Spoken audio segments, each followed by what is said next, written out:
মালাধৰা আঞ্চলিক ষষ্ঠ অনুসূচী দাবী সমিতিৰ অধিৱেশনৰ সামৰণি।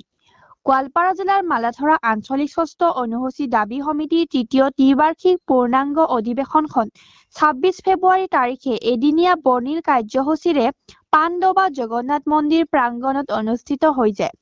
কাৰ্যসূচী অনুসৰি পুৱা ৯ বজাত পতাকা উত্তোলন কৰে মালাধৰা আঞ্চলিক ষষ্ঠ অনুসূচী দাবী সমিতিৰ সভাপতি মনোৰঞ্জন ৰাভাই। ৯:৩০ বজাত শ্বহীদ তৰ্পণ কৰে উপসভাপতি আনন্দমোহন ৰাভাই। ১০ বজাত বৃক্ষৰোপণ কৰে পাণ্ডবা এম.ই. স্কুলৰ প্ৰধান শিক্ষক ৰত্নেশ্বৰ ৰাভাই।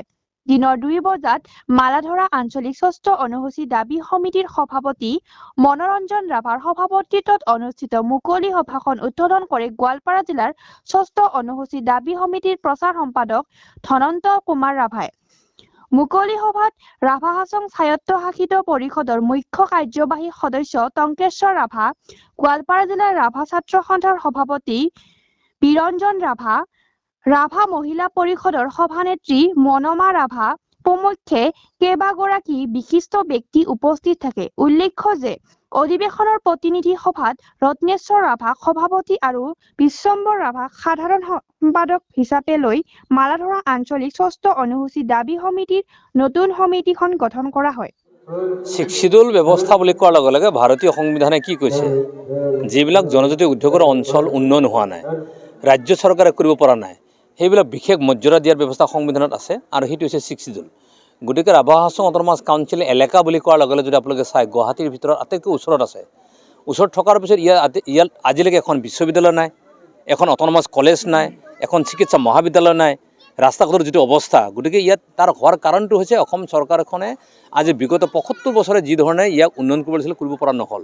আৰু সেইকাৰণে এই অঞ্চলবাসী ৰাইজ, বিশেষকৈ ৰাভা জনগোষ্ঠীটোৰ সংগঠনৰ নেতৃবৃন্দ বুলি কোৱাৰ লগে বিশেষকৈ নিখিল ৰাভা ছাত্ৰ সন্থা, নিখিল ৰাভা মহিলা পৰিষদ আৰু শিডিউল ডিমাণ্ড কমিটিৰ নেতৃত্বত এই অঞ্চল উন্নয়ন কৰিবৰ কাৰণে এখন সংগ্ৰাম চলি আছে। সেই সংগ্ৰামখনত শিডিউল। গতিকে শিডিউলৰ সংক্ৰান্তত চৰকাৰ কেবিনেট ডিচিশ্যন লৈছে।